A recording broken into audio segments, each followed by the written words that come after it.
السلام عليكم ورحمة الله وبركاته. ازيكم عاملين ايه؟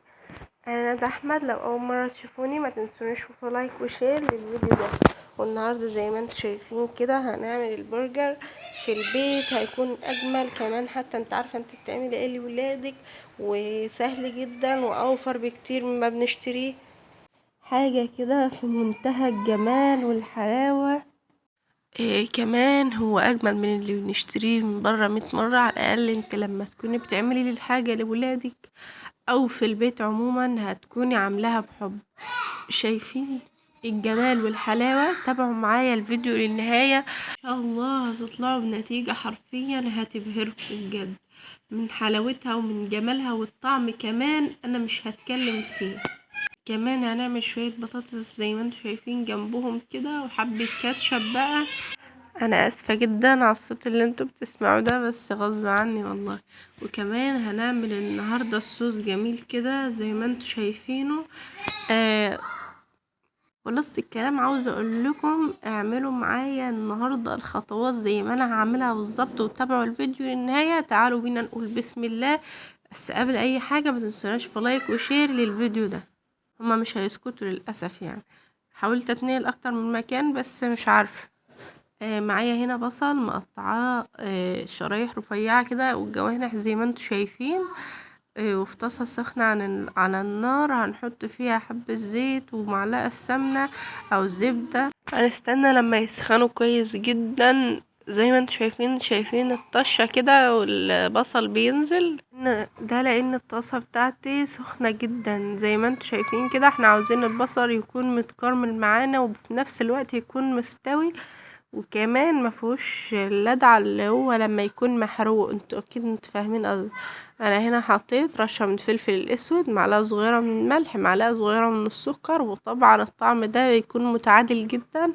هتحسوا ان السكر بتاعكم مش باين قوي ان هو طاغي، بس في نفس الوقت هيكون البصل بتاعكم كمان طعمه حلو.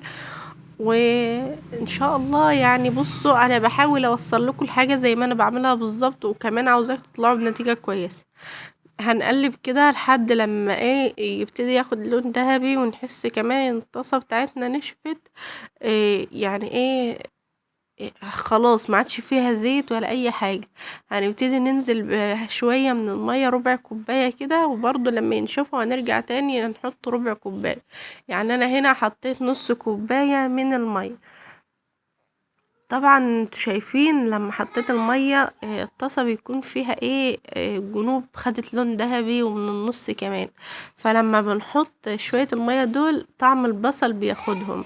تعالوا هنا كور اللحمة هنعملها من حوالي 66 ل70، يعني ده يكون مظبوط. يعني اعمليها بقى تبع راحتك. انت حابة تخليها 100 جرام، 125. طبعا معروفة ان في اغلب المطاعم بيعملوها 50 و40 كمان، بس احنا اكيد مش هنعملها كده يعني. شايفين البصل بتاعنا؟ هنبتدي ننزل وقت عليه بمعلقة صغيرة من العسل ونقلبه كويس جدا مع بعض. طبعا العسل بقى هنا هنستنى بس دقيقة واحدة وهنطفي عليه النار. هيكون البصل ده فيه صوص جميل جدا زي ما انتوا شايفين كده. يعني وتقيل مش خفيف، لانه هو اصلا ما عادش فيه المية. لو تلاحظوا المية اللي احنا حطيناها اختفت تماما، ما عادش باينة اصلا.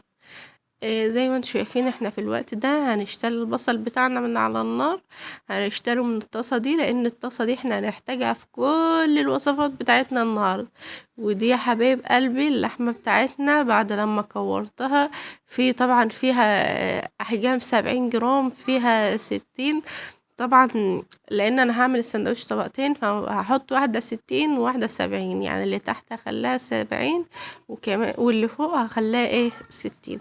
طبعا انا هنا حاطة معلقة من السمنة البلدي، ولو عاوزة تحط زبدة برضو براحتك عشان احمص فيها العيش قبل ما نحط البرجر بتاعنا.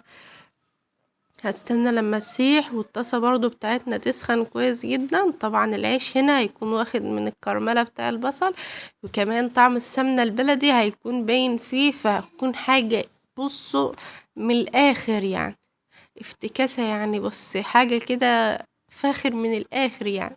يا ريت يا حلوين لو وصلتوا لحد هنا ما تنسوناش في اللايك الجميل والشير كده، وتعملوا لها كمان اشتراك من زر الجرس الاحمر اللي تحت الفيديو بالظبط. زي ما انتوا شايفين كده انا هنا حطيت العيش بتاعي، استنى بس ان هو ياخد لون ذهبي خفيف او تحميصه بمعنى اصح. مش لازم تستني لما هو يحمر قوي يعني، بس مسافه ما ياخد اللون ذهبي او تحس ان العيش بتاعك اتحمص بتشتليه على طول من على النار. هنا انا هلفه وهسيبه دقيقتين كمان او دقيقة، مش هيغلق دقيقتين يعني. وكمان هنبتدي ننزل بالبرجر بتاع.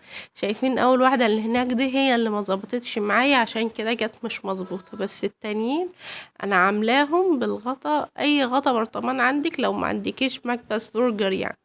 وطبعا بنحط عليهم رشة من الفلفل الاسود ورشة من الملح، ولما نقلبهم على الناحية التانية بنحط عليهم برضو رشة من الفلفل الاسود ورشة من الملح. طبعا البرجر مش بيحتاج بهارات ولا توابل اكتر من كده. تعالوا بس نجهز الصوص بتاعنا كده، واللي هيكون كمان شكله وطعمه ولا اروع من كده. طبعا هنا انا معايا نص كوباية من المايونيز، معلقتين كبار كاتشب، معلقة كبيرة من الخردل، خيار مخلل متقطع، معانا كمان توم باودر وبصل باودر وبابريكا وفلفل اسود. ولو عندك هوت صوص حباها سبايسي شوية ممكن تحط يعني معلقة صغيرة، ما تكتريش برضه. تعالوا هنا بقى نجهز العيش بتاعنا. طبعا كلنا عارفين دلوقتي ان الخس مش موجود، فانا هستبدله في الفيديو قدامكم. انا مش بحبه اصلا، بس عشان خاطر الفيديو يكون مترتب كده هنستبدله بورق الكرنب. اسفه يا جماعه. زي ما انتوا شايفين كده حطيت على الخيار المخلل ده، الخيار اللي احنا مخللينه سوا في الفيديو اللي فات. اللي لسه ما شافش الفيديو يروح يشوفه دلوقتي.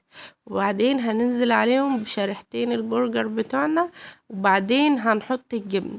الخيار ده عاوزة اقول لكم ان طعمه حكاية، طعمه في حتة تانية خالص.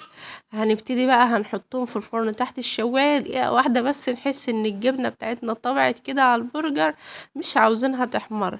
هنجيبها وبعدين نحط الطبقة بتاعتنا. وبعدين هنا هنحط بقى يا حلوين، البصل المكرمل الجميل العسل اللي احنا عاملينه ده. طعمه عاوزة اقول لكم كده انت ممكن تاكلوه بالمعلقة من حلاوته. في ناس اصلا بتحط البرجر وعليه البصل المكرمل ده ومش بتحط جبنة ولا اي مخللات ولا اي صوصات ولا حاجة من طعمته يعني. هنا الطبقة التانية من البرجر هنحط عليها شوية من الصوص وبعدين هنحطها. طبعا انا حطيت ورق الخاص او ورق الكرنب المتاح عندك حطي. مش حابة تحط حاجة خالص براحتك، بس انا كنت حابة اسوي الطبقات زي ما انتوا شايفين شكله وجماله. عاوز اقول لكم ان انا لو حطيته في بوكس صغير كده وسويته خلاص مش هيكون باين اصلا فيه اي حاجة، ولا ان احنا عاملينه في البيت وكده يعني. انا لو حطيته في بوكس صغير ومعاه شوية بطاطس وكاتشب وقدمته لهم مش هيعرفوا جدا. اسفة جدا على الصوت اللي انتوا بتسمعوه طول الفيديو ده. تعالوا بقى نحطه في طبق كده ونشوف شكله وحلاوته وجماله من جوه. عاوزه اقول لكم ان البوكس ده تعالوا نشوف لو احنا بنشتريه هنشتريه بكام. انا مش هتكلم، اتكلموا انتوا. عاوزاكم بس تقدروا التعب في الفيديو وتقدروني بلايك وشير كده من قلبكم، وكمان تدعموني وتنزلوا تحت تعملوا اشتراك من الزر اللي موجود تحت الفيديو، الزر الاحمر يا جماعه. انا كده خلاص يعني. بصوا عاوزه اقول لكم انا مش هتكلم، اتكلموا انتوا عن جمال وحلاوه الفيديو. طعمه كمان انا مش محتاجه ان انا اقول لكم، والله العظيم ما يتفرق عن اللي بنشتريه اطلاقا. هو يعني برجر احنا جايبينه من بره. بالعكس كمان انت هتكون عامله لولادك بطريقه احلى. كمان عارفه انت جايبه اللحمه ازاي او مجهزاه ازاي، العيش بتاعك طازه، كل حاجه فريش. حابه اقول لكم لو اول مره تشوفوني ما تنسونيش في لايك وشير للفيديو ده. انا ندى احمد وبقول لكم ان شاء الله اللي جاي احلى واللي جاي خير. انتظروني في فيديوهات جايه كتير. انا هنا وصلت لنهايه الفيديو. السلام عليكم ورحمه الله وبركاته.